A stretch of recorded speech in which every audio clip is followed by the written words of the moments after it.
One. What's going on, everybody? I'm here with Xndrsound from Massachusetts, man. How you doing today? Doing good, bro.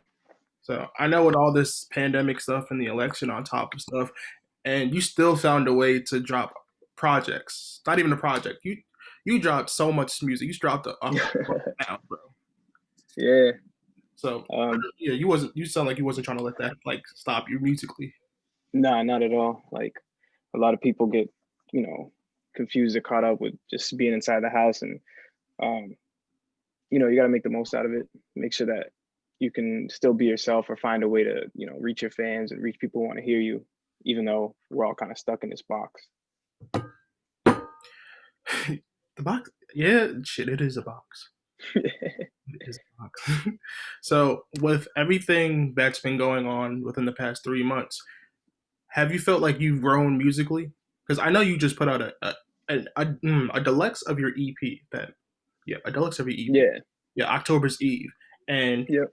what dawned on me is a lot of people are doing the deluxe trend now. Yeah. So what made you, or what inspired you? Like, can you tell us what inspired you to even continue on to this EP of October's Eve? Yeah. So with October's Eve, originally that was supposed to be like my first album or like first mixtape, whatever you want to call it. Um, and at the time, like I had gotten like mixed up and like, meeting new people. It was like when my first song, got like over 1,000 plays on SoundCloud organically. Like I'm getting my music featured on different blogs that I've never seen before. So I'm feeling like, okay, I gotta rush things and I'm doing things kind of like out of order of how I really want to do them. And then after all that, like I had dropped this EP called September, which has a few of the songs that's on October's Eve. Um, but after that, I kind of like got confused and I'm like, okay, do I drop singles? Do I wait for something to really blow? Like, what do I do? Um, and then when I dropped the original October's Eve, it was kind of like just because I wanted to put something out and I needed a name and I just used that name. And I felt like afterwards it wasn't really the right name to use. So um, this was like a way of me going back and saying, like, all right, let me give people a project that feels like what I really wanted out of October's Eve, kind of like as respect to the title, because October's Eve is a reference to my birthday, which is September 30th, so the eve of October. So just kind of like in my head, I really liked the name, and I was like, I don't want to waste it on something so small that's like a blip in my history. Just make it something more meaningful. So you dropped bedside combos, 86 to whatever, and what I need within the span of a couple months. So bedside, Yeah. let's actually get into bedside combos. So you have two songs on there. So Yep. one is just like a recollection of like what's going on, of like a relationship just breaking down and ending. You just have one hit, that's it. Like let's just have relations, I guess you could say, to keep it Yeah. being, and then like go right with it. You backslide for a little bit and just keep it moving. So Yeah. you feel like as an artist, it is more important for you to talk about what's going on in your life through like that's how you cope within music. I think for me, that's the best way of staying open, um, being honest, and like true to what's me. Um, a lot of my older music is kind of like fitting to a vibe or like fitting of what I want to be or like not lying, but like what's the word I'm looking for? Embellishing on realities, you know what I mean? Like making it seem something bigger than it is. And I feel like as I've gone through situations and I've been in more, real life stuff, it's easier to draw on what's really happening than it is anything. So like that's what's tricky with pandemic for a lot of people is like you don't have as much to draw on. But if you have experience, you can just talk about whatever and be real and open and honest and just present it the right way through your art. Within artists have drastically, I guess they can say, I guess you can say, hey, have been imploding like mentally. Yeah, Because some I have some of the fans that like we're listening to their music and we don't realize that they need us as much as we need them. yeah, it's super crucial. Like the connection, I guess you could say, with a fan and an artist is very crucial because they're not really speaking to themselves; they're speaking to those that who can relate to the music. Yeah, So like for me, when I'm talking with a lot of people on my team, Greg's one of my main homies who like I'll always like slide music to ahead of time just to kind of get his perspective. And whenever it comes to the writing aspect of it, he always asks me to make sure that even if it's personal, it still connects with somebody who may not have gone through the exact same thing.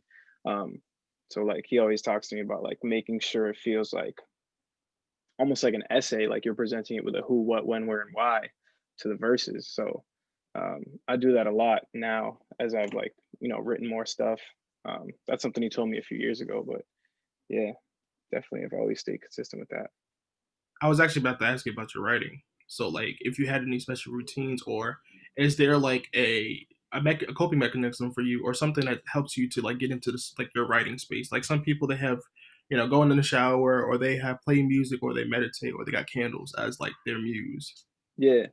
Um, for me, it's gonna sound wild toxic, but a lot of times I go through old text messages or old tweets and I just kind of like reflect on what was really said so that I can give the most accurate version of that through the music if it, needs to be said.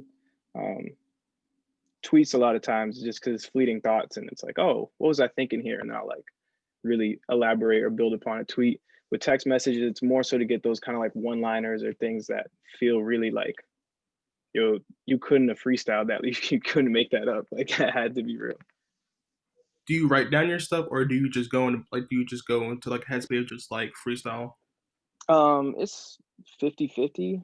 Like, so breakup sex was the hook was like a freestyle that I did like in the booth.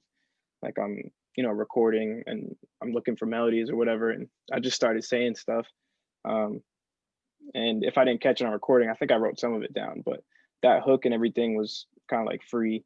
The first verse was a little more free. The second verse was where I kind of sat down and like penned it out or, texted it out on my phone or whatever. It's crazy. Like there's a generation of the old generation. They had a notebook. You know, Yeah. we come from the generation of like Drake had the blue, not the blue, he had the BlackBerry. Yep. I find that hilarious. The notes app is the goat, man. I write poetry, so yeah. Like my dad the other day, he was like, you don't write a notebook," and I was like, my handwriting is like it's horrible. So like Yeah. it's best to write it down, and then like if I don't like something, I could just like I could press the X button. Yeah. I don't want to be You don't wasting. got to smudge it, no paper wasted. Yeah. The only thing I write nowadays is sometimes if I'm this is I guess it goes into the writing process. I didn't really think of it, but it does. So before I write music, if I'm listening to a beat or if I have a song idea, I'll write down like liner notes in a journal. I have like a small journal I carry with me sometimes, and I write like liner notes or just like thoughts that I'm having or how I'm feeling today. It's basically a diary, but yeah, sometimes I do that when I'm writing. So within your writing, what can you say you were most proud of when you were writing October's Eve? Whether it be the deluxe like added on songs, or like songs from like I believe the project dropped in like a year or two ago. Yeah. Yeah. Um, from a writing perspective, I think one of my favorite songs on there is Final featuring my boy We Love Turtle. Um, that verse is like super chaotic and like the content is super heavy. Um, but just the way that I formulated it to it's about like, getting caught cheating or and then responding to the person who cheated on you and letting them know that, they've done you wrong too.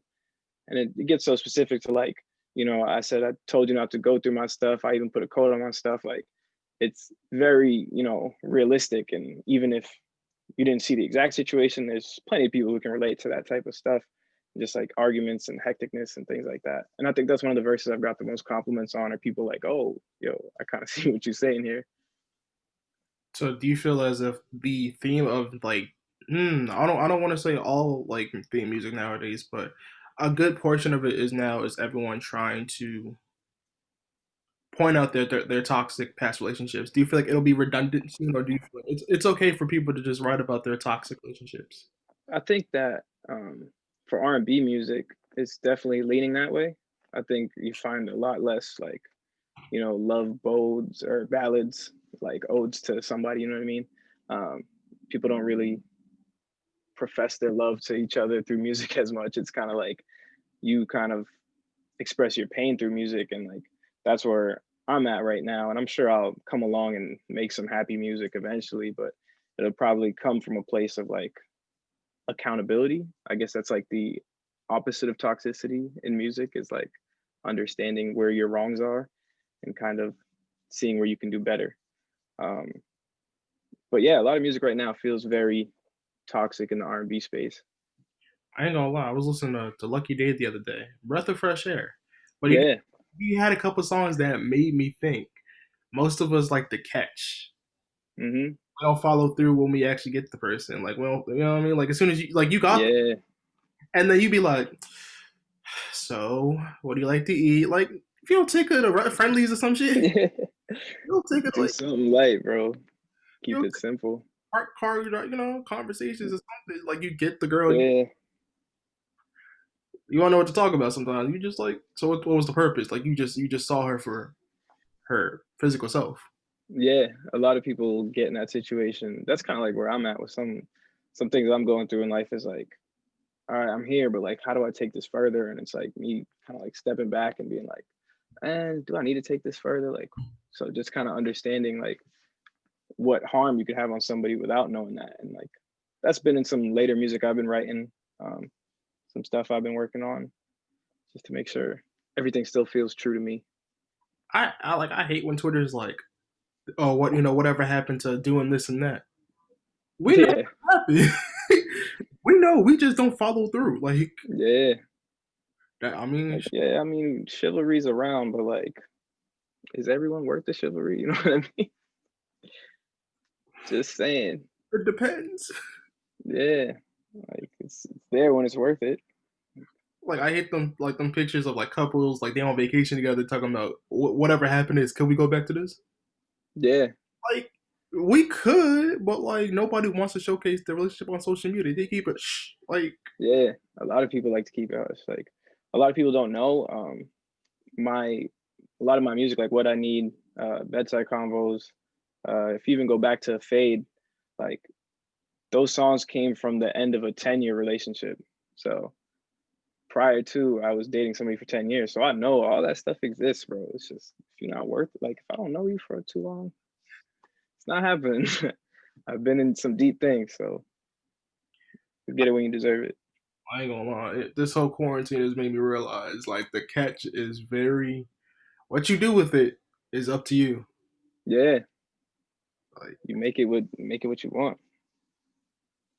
my homies talking about, man, I wish I had a girl next to me to talk.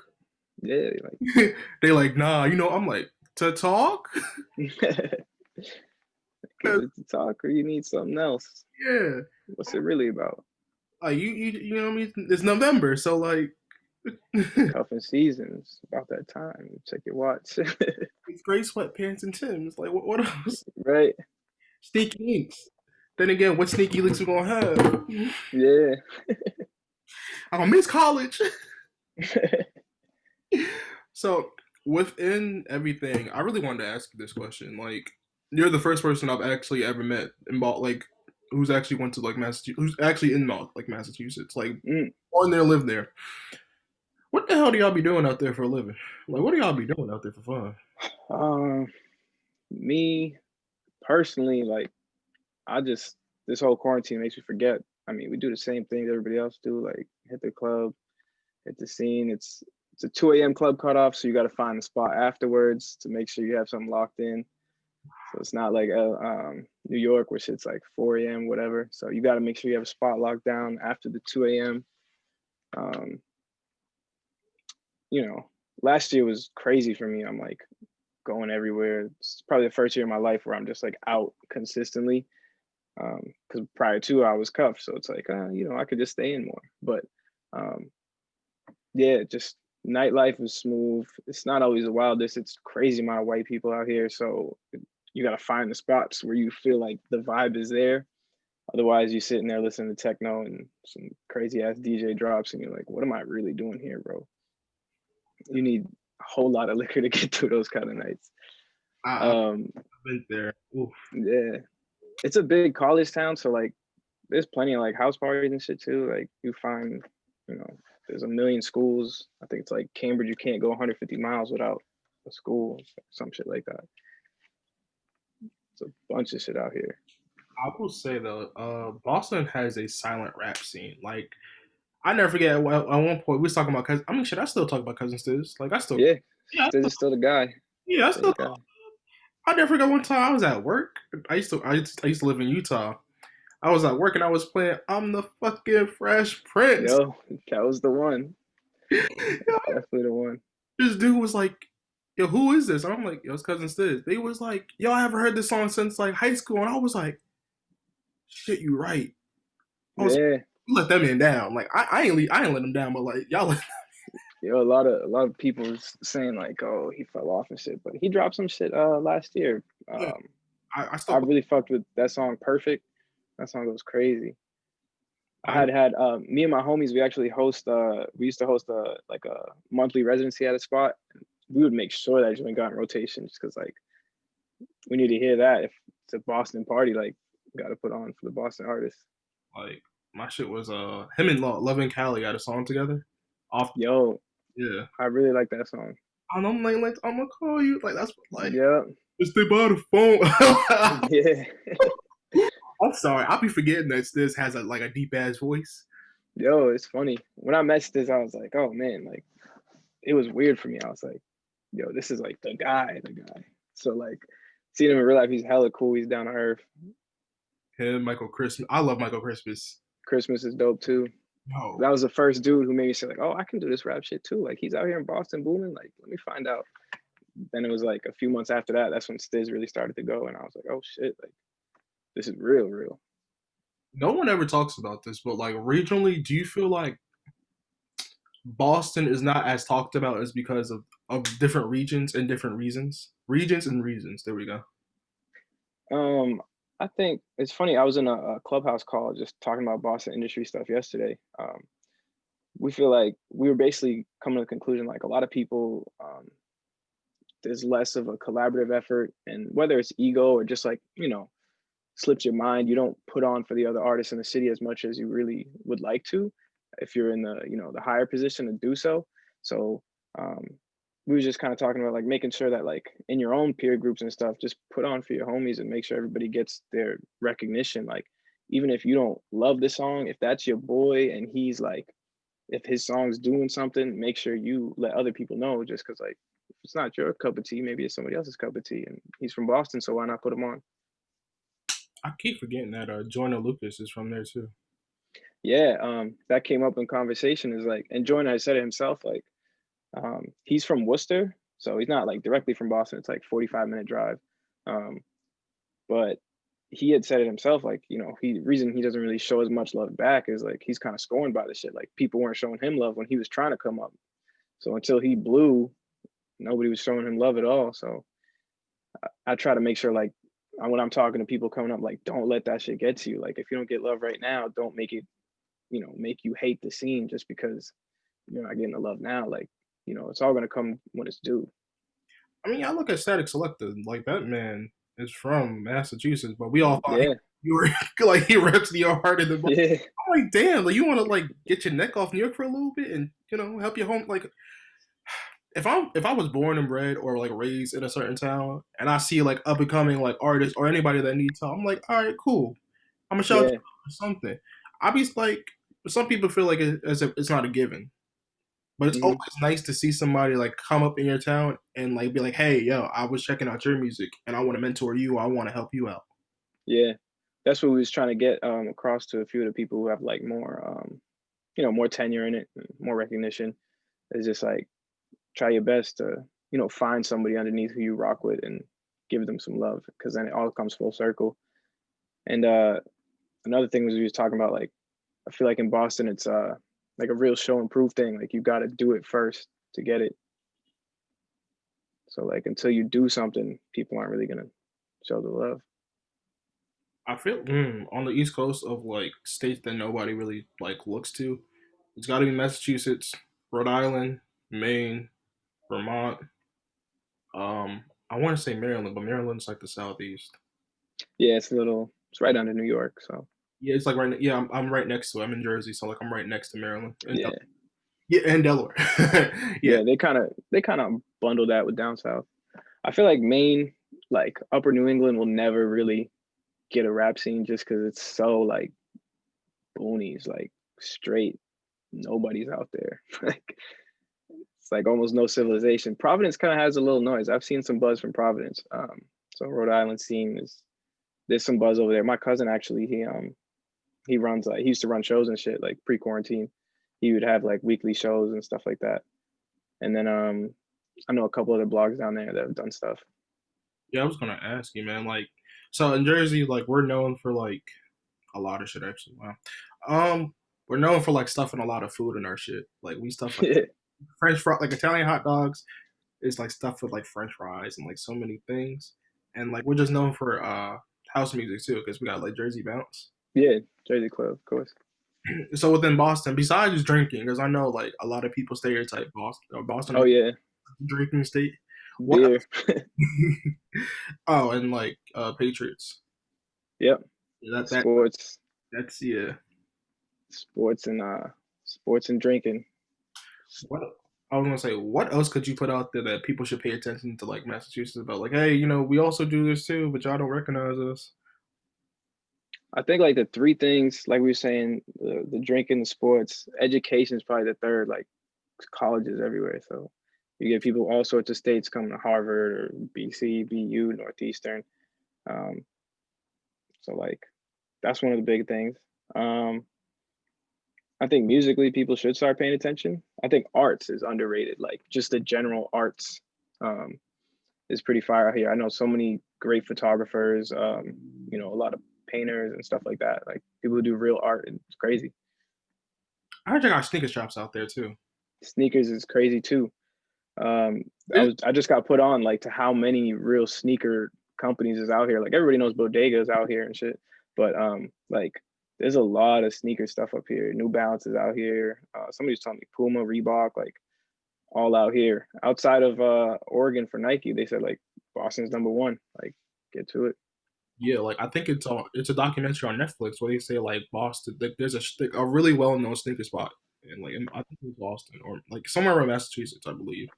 Yeah, That Bodega. A lot of people rock with lace.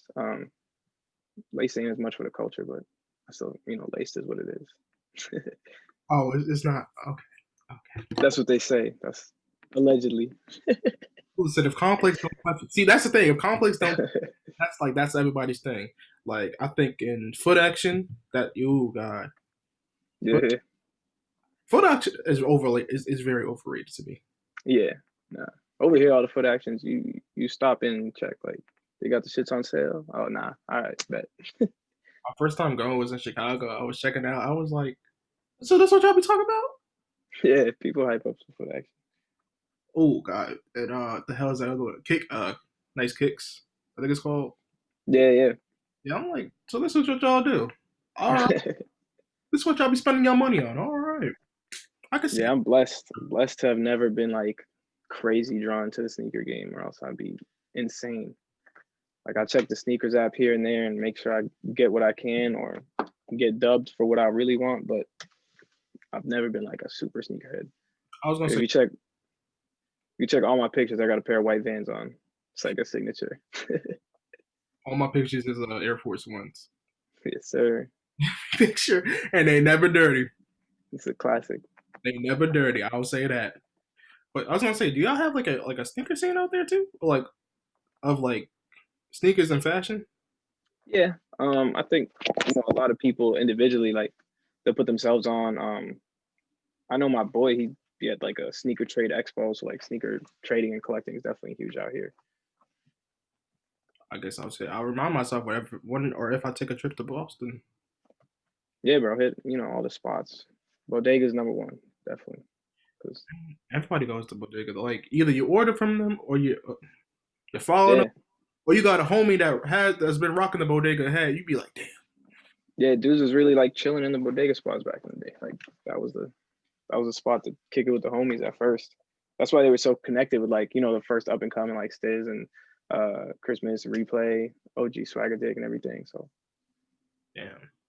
So within within grabbing new fans now that we're on quarantine, how would you describe your music to those that are just finding out about you or like starting to get into your music? um well I would say for my own music it's just music that's personal and true to me. So um the sound of it kind of falls on different soundscapes, usually darker, um, moodier. Uh, some of the content is going to be R&B focused. Sometimes I might feel like rapping. It just depends on where we're at. Um, you know, I think it kind of speaks for itself. Like it's not like, I don't want to say it's not like anybody, but it's not like traditional mainstream rap right now, which What I think is good. I was gonna say, what is mainstream anymore, man? I know. I was going through the rap playlist on Apple Music, and I was like, "Who is these people?" And I was like, "Am I really that out of touch? That's crazy." You want a playlist? I'll put you on. You're actually on. Yeah, No, absolutely, bro. you're actually on my playlist. Oh, word. Yeah, I made a playlist for the election, like for the Oh, let's get it, bro. yeah, Yeah, yeah. It's for my out of touch homies or anybody that's that's been doing their hair. Y'all know that silk. Yeah, it's called. I forgot what it's called. Damn it! Hold on. It's called Silk Pillows and Two Strand Twists. I'll change it sometime. I don't know. yeah, I'll change it someday, but like right now, I was just like, I'm gonna add all the artists that I think that are dope. So whether it be a Cousin Stiz, you, a BIA, Rico Nasty, or anybody, because I'm like, let me just, you know what I mean? Like we're going yeah, through a tough time in our lives, and I'm afraid to look on Twitter right now because I don't know what the fuck's going on. yeah. You gonna find something over there. Either a whole bunch of jokes or a whole bunch of shit you don't want to see. I ain't getting nothing from Twitter. Like I'm looking, yeah, no, I'm good. So we must be Nevada's still undivided, like undecided. Yeah, So that's about the only thing I know. I ain't getting no notification. But yeah, man, you're in my playlist. It's called Silk Pillows and Two Strand Twists, and I was just like, let me put an artist that need to be shouted out. And, Right. somebody actually did hit me up, and they was like, bro, can I get that playlist? Yeah. I'm like, oh, what's up? They're like, look at the election. I'm like, I got you. You ain't have to tell me. Like, Yeah. but Yeah, that's what's fire. I love playlisting. Like that's one of the things I do with my homies sometimes. It's just like, yo, let's just chop up a quick playlist, like put some stuff together. I actually run a couple playlists on my Spotify, like just to have, and I put them on my artist profile just to share with people. But my main one is Sounds from the City. Like I put on all the homies that I like, so a whole bunch of people in that playlist that I really rock with. shoot, this playlist is Smino, you, Cousin Stiz. I didn't want to put City Girls on there. I didn't want to put on Mm. the list yet because I'm sorry about you, but having an anxiety attack listening to City Girls, I don't know. I don't know if hey, don't be like, oh shit. Eh, You don't know where you're at. yeah. Like, should I? Should I hit this? Like, do kids even hit do they hit that shit? I know what's the move now. What's the go to? I don't even know. They talk I'll about. find out when everything reopens. I don't know. The other day they was talking about Clubhouse on Twitter. I was like, I must not be that famous enough because I must be locally known. Yo, Oh Clubhouse is cool. yeah, Clubhouse is up and coming. I know what the It's fuck. like it's dropping audio. People come in there and chat. It's crazy. They get wild. Why does it remind me of like an old ass like computer like technology we had like back in the day? It kind of feels mad old. There's really not much to it. Like there's rooms and that's it. Like Like you either join the room or you don't. That's pretty much. like I'm 23, but it reminds me of an app or like a computer website that like my sister or like my uncle used to be on, like to talk to random people. It kind of reminds me of Omegle. Yeah, it's kind of like Omegle, except like there's moderators and not everybody can speak. You can join the room and then like ask to speak or whatever, raise your hand. But yeah, nah, it's cool. Like super cool.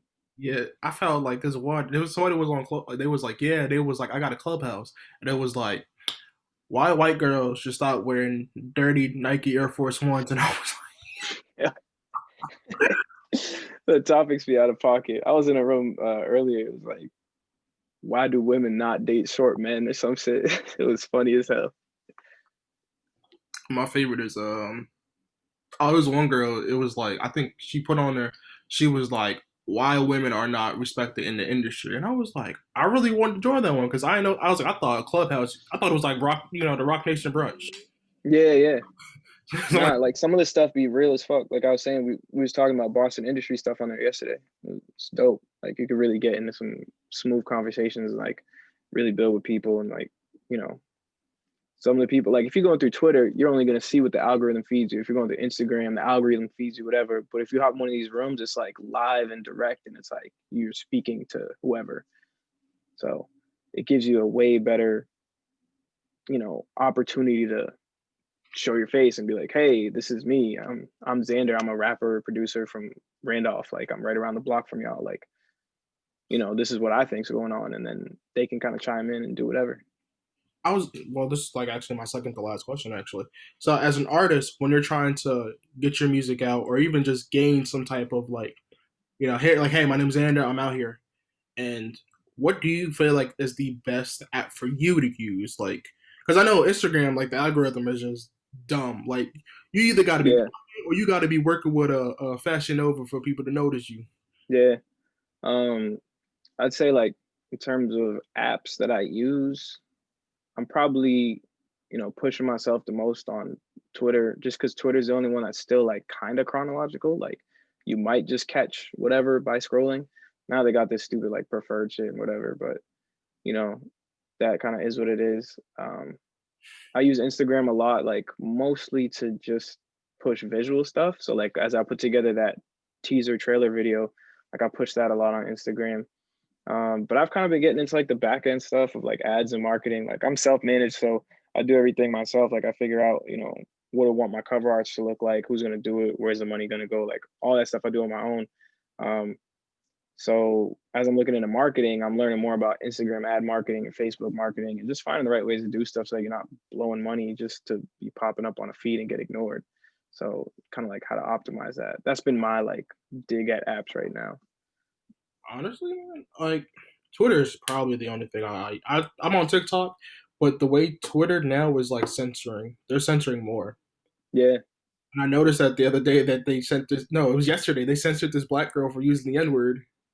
yeah, yeah. They're getting crazy like with the amount of censorship. It's wild. It used to be like free range. It was the Wild West on Twitter. Now it's like, peel back. Somebody was like, "You know she's black, right? Like, why are you like?" I'm like, I don't know, man. Twitter. I'm like, Yeah, Twitter is just something that I miss the days of like Twitter was just saying like, "Oh yeah, who's your favorite artist?" And then you'd be like, "All right, cool, that's my favorite artist. All right, cool." Then I'm gonna add you. And yeah, you just drag. Everybody's just dragging each other. yeah. Everybody's in all types of shit. It's annoying, like with the whole internet game. Like everybody wants to be somebody, so it's like all this ratio shit, and like, oh, I can't follow this person back because it'll mess up my numbers, and oh, I can't do this because of that. I can't tweet support for this person because I'm supposed to be whoever. It's all corny and shit. Like just like who you like and do what you want to do, say what you want to say, be yourself. I remember when this another artist, she accused another artist of stealing her music. Yo, Twitter Yeah, was talking about that for the whole night, and yeah, bro. I was dissecting it, and they were like, "Girl, he didn't steal anything. Like your music it probably has like the same theme or like influence, but it's not like the same sound." And short, Yeah, what I mean? She's a good singer, she really is, but like it was crazy because everybody was going all night, and then she like the next day deleted it. Like yeah. and Like you can cause up a whole stir and delete. this artist is very well known for being messy in the first place that was being accused. So Mhm. damn, I was like, this artist could probably never be trusted ever again. But it Yeah, ha- man. It's this a whole world out there. this industry shit, man. Yep. I don't know. It is what it is. I just get my popcorn if I like. I like Yeah. one of the homies. She made she got a video out. Her name is Bari the Siren. Amazing. Mhm. She has a her own towel, and Mm. it says cum rag on it. So if you see it on, I feel like somebody's gonna tweet it by your way or retweet it by you. You're gonna be like, Yeah, yeah. "Look, this motherfucker Nook really told me this shit. I didn't believe." If I see it, I'm gonna let you know. You'll be the first one to know. I'll retweet it right now. I don't give. I'm like, I don't give a fuck. I support Bari. I ain't buying it, but I'll support her. Yep. So my last question is: if you had a chance to add all the music that you've listened to the past couple weeks, months, who would be on it, and what would you name it? if I was gonna do so if I was gonna make something like a playlist or like a real project like for myself. Shit, yeah, actually, yeah. Honestly, man, if you had like a dream project of like in your head of like where you wanted to go, I didn't think about that. Let's actually do that. Of like where you're going, like direction of this said project. We're not Yeah, putting out a project right now, but it's just in our minds. yeah, yeah. What kind of thing would it be actually? Um, if I had to just put something together based on like me, I would probably like, pull together a project always about myself. I mean, said in my songs, I make self-centered music. Um, but like it would be focused on, where I'm at in life. If I was gonna pull people into it, like I definitely would want to stay down with the main producers I'm working with. So like my guy Hum Beats is a definite call in. Um, my homies around me, Austin Fair, Blackheart, a couple other people from the scene, like my boy Dale, somebody I want to work with for a long time. He's super fire. Um, but yeah, local heads first. I feel like somebody, if I could just pull anybody, is Bryson Tiller. Like having him tweet at me was the craziest shit in my life. Like I'm sitting at work and I just see Tiller replied. I was like, huh? So I feel like us doing a song together would be like super full circle, like everything would come together. Um,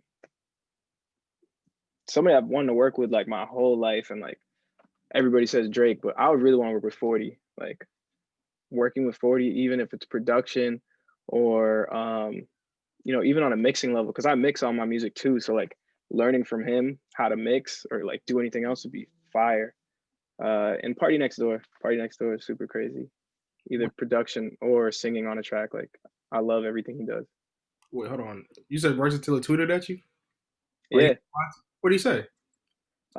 It was after I watched his Genius interview. He had said something about like making sure that you just have fun with shit and don't let like people's criticisms get to you. Because he had talked about like, how he had like played Don't in a room of like seven people, and you know, people were kind of like on their phones or like not paying attention. So he kind of like didn't think it was it. So like he took it down. He said like people's critiques would lead him to not have fun with music.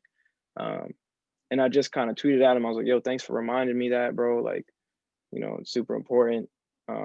And he responded and was just like, "You know what, bro? Like, that's the most important thing. Just have fun with what you're doing." He told me like, "Keep doing what you're doing." Right after anniversary dropped, and I'm like, "Oh shit!" So this is super recent. Like, this was like 2 or 3 weeks ago. That Damn. for me was like a wake up call. Like, get to it, bro. Like, you can do it. Hold on, now we got a bonus question. But what would you name this that said project that we came up in our mind? Like you came up with your head in your head. um, I've had like a tentative title for Never Enough. Like, I feel like Never Enough is something I've always wanted to name, either a song or a project, but just to, like get people. Like I feel like my life has always been like I'm never enough. Like I'm never the number one. I'm always good at stuff, but never number one. So I always feel like I'm never enough. So just as like a reminder for people. Damn. Now, so I don't like to watch the reviewers like Fantano and Sean C. Yeah, yeah, no, I'm not big on that. Yeah, I don't do that. But like that does bring me to like where like I was yeah. Does does getting critiqued by these dudes or just people in general, does that kind of just like weigh you down a little bit or just like is it Oh like yeah, does it like put you back in your mind like I wonder what person would think about this right now if they were listening in the same room as me. yeah. It discourages the fuck out of me, like all the time. I'm not gonna lie. That's why the first October's Eve, part of why it was so short is like I'm so caught up in critiques, like and what people are gonna say or think about stuff. So like that project was like, okay, I'm looking at two different critiques. You don't drop enough music, and oh, the music you drop is, at this level, it's not at this level. So, I'm like, okay, I got to put out good music, but I don't want to leave people hanging for too long. So here's this thing of music that I like right now, even though it's not what I really want to give you, but here it is. And it's like, you just get so caught up in your head, like all the time. That's what I speak about on Problematic, the outro track on October's Eve, the deluxe is like I say on it, I'm hearing new shit from the critics. Like, I tell them, done talk, just forget it. Like, I have to really focus, like, block that shit out. So recently I have been, I send stuff out like to, like, in the past I used to do it all the time and send stuff to blogs, and they'd be like, "Oh, this is so so, this is here and here," and it's like I used to take that to heart. And realistically, it's like, who cares? Like, it's whatever. The blog era has definitely affected us. Yeah, Like not even from leaks. Like the blog era, like Two Dope Boys and them, like having so many people critique on their blogs. I'm not gonna say their little blogs, but on their blogs has definitely gave artists a hard time to be like, should I drop this or should I not? So, yeah. what would be your I best advice? I was gonna say, yeah. What would be your best advice? My best advice for anybody who's dealing with critique is like, just like block out the noise. Like, the people don't matter. Like, focus on your fans and focus on the people who do care about your music, because at the end of the day, music is not going to be your number one stream of income anyway. So if you just focus on the few that do love your music, whether it's 10, 12, 50, 100, um, that's where you can really find true value, is like the core fan base. And then they'll spread your music. And when it comes time to sell merch and make real money off stuff, they're going to be the ones to buy it. So, like, who cares if a blog says you're fire or not? Like, it's whatever. Yeah, damn, the blog era really has affected us mentally though. Yeah. You too, I man. was I love DJ booths. Like, I praise them. But I remember scrolling through Twitter one day and they wrote this corny interview or review about Nav. And I'm like, why would y'all even waste your time if you don't like this music? Like, you basically just wrote an article to clown the dude. Like, it's corny to me. So, like, that's what I think about like reviews. Like, if, not to say nobody can give a bad review, but if you're gonna give like a scathing review, like, think twice. Like, what's really the point? Like, you didn't like it anyway. Why'd you waste your time? I don't like them dudes that do like reviews. Like they heard like one listen and that's it. Like, oh yeah, I don't like it. Like that's what most of these people do on YouTube in the first place. Though, like, Yeah, a lot of people do one listens.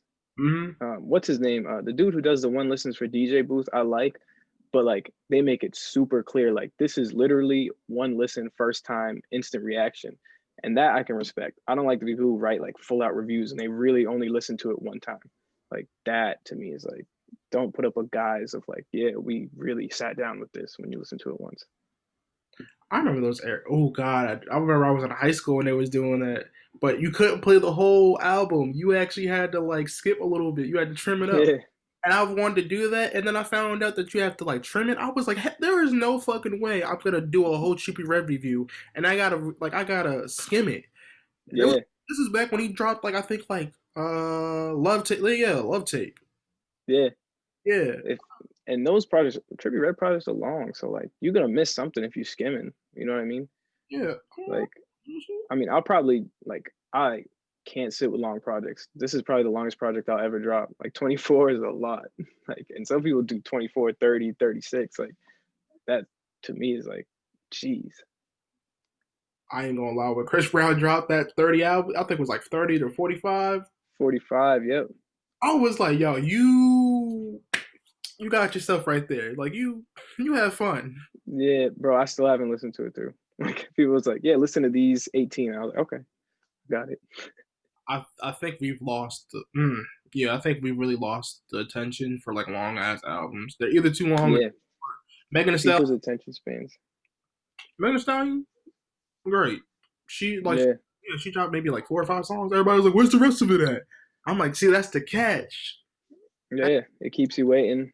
It lets you hit the reset button. Like, that's not my debut album. That's not my album. Like, you just reset over and over. No, it gives you a chance Um, to digest what you were listening to. yeah. And if like there's a hit on that and it does come to be album time, like, shit, throw it on the album. Like, Listen, that's the how more it'll go. we play the music and listen to what these artists are saying. You can't be in the club, like you know what I mean. I mean, if we ever go back to the club, but like, Yeah. you know what I mean. Like, remember Dave Chappelle? I remember that Dave Chappelle skit when Homeboy was in the club. They was like, "We got that new Tupac." Oh yeah. He was like, "Girl in the red dress. I see you got a shit stain." That shit was fine. Chappelle Show's back on Netflix. That's about to be heat. I gotta sit with that. I might do it tomorrow Yeah, I'm gonna sit down with that eventually. when I have time. Like the Chappelle show was so special. It's so special because it was at a time where like he did things on his own terms.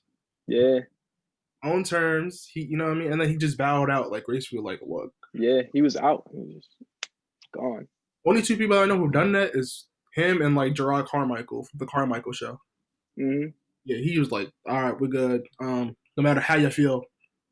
Yeah, take off. So within, I know you said this is like the last time y'all actually drop like a full length album or a full length project with that 24. Yeah, 20. 24 probably. Not unless I'm like, big time. You feel me? Like somebody who's loved and adored, and you can just throw 24 at your fans. But I like concise projects. Like I like 15, like 12, 17 is kind of on the long end, but I that's probably like the cap for me. Skits and interludes too count, or I'm not big on separating skits and interludes, but if I was to separate skits, like 20 would probably make the cut. I love a good interlude. Like I'm a sucker for that shit, man. Yeah, usually like I'll like slash them up. Like if it's like a talking skit, I'll put it at the end of a track. I won't really separate it. So my I last, think Kendrick did that great on Good Kid, Mad City. Like all the interludes were part of the songs, and that was like it made part of the experience. It was smooth, and it I, becomes daunting. It was Tory Lanez. I told you when I seen that track list, I'm like 28, bro. But then like 10 of them is skits.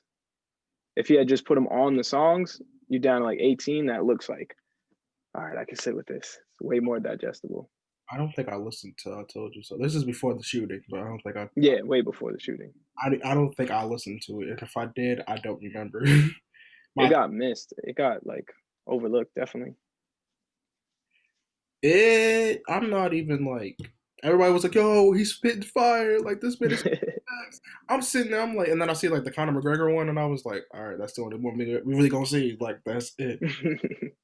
Like I'm not too keen on so many like length albums. Like give me 10 and I'll be fine. Yeah. 14? That's all you. 14, I'm like, all right, we good. That's like when that's like staying at a friend's house too long. You like, Yeah. You start to see how they act. you be like, you dip cheese and peanut butter. What the fuck? Right. Some crazy shit. Yeah, Look, nah. I'm look, big on the EPs though. EPs are beautiful. everybody's on EPs now, man, and I EPs love are that. it's beautiful. They're teasing You us. drive to work, finish the whole thing before you get to work. Smooth. Damn, I didn't think about that. I did not think That's about. like that's definitely in my approach for like creating projects. Is like, can somebody listen to this on the way to work and be done with it? Because if they can, they're probably gonna run it a few times. I like a good EP where like not. I used to be a sucker for full length albums because I used to spend my days like. All right, so when I used to go to school, like I'm like, all Yeah, right, cool. I'm gonna listen on the way to the bus stop. I'm gonna listen to 4 or 5 songs depending how far like the album is. I remember I yeah. listened. I remember I listened to J Rock's 9059. Hmm. I was 4 or 5 songs in on the bus, and then I was like, all right, cool. I'm gonna wait till the rest till I got home. By the time I got home, I was like, the album was already done. Yeah, my album digestion in college used to be I used to have a huge gap on Tuesdays back when music used to come out on Tuesdays. I used to have this giant gap. It was like I had an 8 a.m. and then I had a 3:30. So Tuesdays I would sit and just listen to every new album. Like I remember listening to Forest Hills Drive. If you're reading this is too late. Dark Sky Paradise. Um, to Pimp a Butterfly. Like 2015 was lit because I had that gap every Tuesday and just banged out albums. It was great. I So was, like, but my album listening process now is like, all right, I listen on the way to work or while I'm working out, and that's about it. I was a junior where all those albums came out. Like I was a junior in high school. Yeah, yeah, that was my I forget what year. It was early in college, either I, freshman or sophomore, but yeah. I was a junior, and I put that on my I told my TikTok too. This shit is hilarious. All the Travis stands were like, "Bro, you know Rodeo dropped when you were senior year. How do you know that?" I'm like, because regionally nobody was really listening to Travis Scott. Regionally, Oh like, yeah, Rodeo. Rodeo was in that list too. Super fire. I didn't. I listened to. I don't remember Rodeo, and it's so weird to me. I remember he dropped it. I just don't remember listening to Rodeo. And if I I did, only remember it because of "Piss on Your Grave" with yeah, Kanye, and I was like, "Yo, this is super left. It's fire." And then he was like, "Bro, that shit is trash. Turn that off." I was like, "All right, let me go listen to Antidote." I remember because I was a huge Vic Mensa fan at one point, Mm, and I was like, Big Mensa's gonna have his time. Like Big Mensa and Travis Scott, yeah, they kind of did come out at the same time a little bit. yeah, yeah. I was like, Travis was, yeah, same time. I could get into this, but the one that like I liked was Okay, All Right. Yeah, that sounds fire. Is it? And I was, That's the one with Q, right? yes, it says on cue. Yeah, I remember just hearing like schoolwork cues. Okay, okay, but I'm yeah, oh, like that. that shit's fire. That's the only time I remember that song. But like, I got to go back and listen to albums again, like from my high school, Yeah, man. because maybe I'm missing things. It's nostalgic. You definitely see new lights on things. I do that every now and then. Like lately, I've been doing like way older music, so I've been going back on like old Jay-Z stuff just to see like try to get a better understanding. Because like before, I would listen and be like, "Oh, this is old. Like I can't sit with this." But as I've matured, like I get it a little more. So like I'm going back and listening to older music with like fresh lens and stuff. I think everybody needs to do that though. Like within Yeah, a new album, old album, you have to go when being optimistic. Because people was too early calling Trippie Redd's album trash. I was like, yo, this new album's not that bad. yeah, It, yeah. That happens a lot. I'm like, damn, like Trippie is really like he has bangers where people don't notice till like 3 months later. I'm Yeah, like you be at house parties, like yo, I'm like, yo, I've heard this song before. They're like, no, you haven't. I'm like, bro, the album dropped like March. yeah. It's There's a few albums like that. I remember when Views came out, people killed Views, and now like the 4 year, 5 year anniversary came out, everybody's like, "Oh, this shit's so good." I'm like, "Fuck y'all, y'all was killing me for listening to this album." I yeah, yeah, okay, yeah, that sounds like Massachusetts. Like where I lived at, everybody was hyping it up. They was like, views came out, bro. And I'm like, Yo, it was like 2 days of hype and then weeks of this is trash. I was like, "It's not trash. Just listen to it." I was a senior when views came out and What a Time to Be Alive. Yo, yeah, they killed What a Time to Be Alive too. It was like, Future and Drake. I don't really know. Now they clamoring for What a Time to Be Alive too. Come on. So you gotta live near the tri-state area. So Pennsylvania, right next to being Jersey and New York and Connecticut, you go here somehow. Like you are not gonna escape Yeah, What a Time to Be Alive. Taliban, Taliban, yeah. That shit still goes hard. Halloween, Taliban. I think that's my most played song on my whole shit is Digital Dash. It's like the most played song on my iTunes. I listen to that shit up and down. Yo, man, like yo, I'm sorry to say this, but Drake has so much good hype music. It does. Everybody makes fun of That's like that's a balance I'd be looking for. I'm like, damn, how do I do this R&B shit and give some people some bangers? My boy's always in my ear talking about, yo, drop some bangers, bro. I'm like, I mean, I have some shit, but like, just finding the balance. Are you gonna be there when I mix it? Yeah, right. So, what can we look forward to anything that you have dropping, whether it be a visual coming out or maybe just you just dropping anything at this point, musically and artistically? Yeah, I'm getting into full creative control on the visual side. Like, I'd stuttered for so long and putting out videos because the pricing and working with directors, and I need more control. So like I was so hesitant to do it, but I went and me and my homeboy, um, we went and got together stuff to do videos. So like we're really working on that now. So probably some visuals soon. I'm working on another EP right now. Um, I already got the lead single for it. Um, so a new EP should be coming out soon. And then this whole R&B based album will probably be coming out within 2021. That's next thing on the slate. And just more balance. Like want to get back to rapping some more, keep the singing up, want to work with new people. Um, Production, definitely making more beats lately because I've been in the house. I mean, if you got some beats, I mean, send it to my homie Long Live Rocky. There we go. Yeah, bro. Just text, hit the DM. I'll send Yo, send an email. I'll let you know. I mean, he hungry. Everybody's hungry, bro. So Yeah, everybody trying to work. So let me make sure I'm not missing anything. Branding's in the works. I got a little side gig called Too Distant. That's like my label slash clothing slash everything. So that'll probably be in the works. yeah, I mean, you've seen our website too. So hopefully we can work along with you. Yeah, bro. So, but where can the people find you at, man? And your music. You can find me on every single social media and every single platform. XNDR Sound. Uh, that's my handle. That's my name. I have a website too, xndrsound.com. So Xndrsound everywhere. That's universal. I mean, you're here to hear, folks. That's Yep. all you. What you gonna do? Yes, sir. But man, it was a pleasure talking to you, man, and I'm looking forward to our conversations more outside of this. You as well, bro. Dude, man, it was a pleasure talking to you. Everybody listen to Xander and October's Eve Deluxe out now. Go get that. Go get that. Thank you, bro. Oh man.